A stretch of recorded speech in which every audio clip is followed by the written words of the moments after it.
Luoy sa mo ang uma oy. Mao gini resulta sa mga dili na maalagaan. Mao gid ni bagnot sa nga tanan. Pero biskang nabagnot siya, still give bless gyapon to sa Ginoo.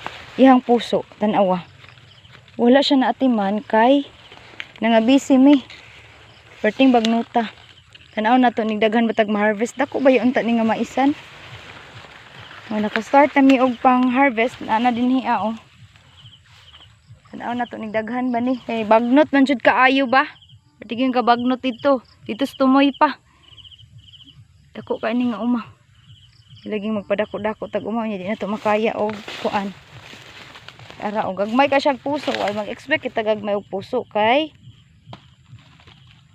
wala man siya gihagbasan.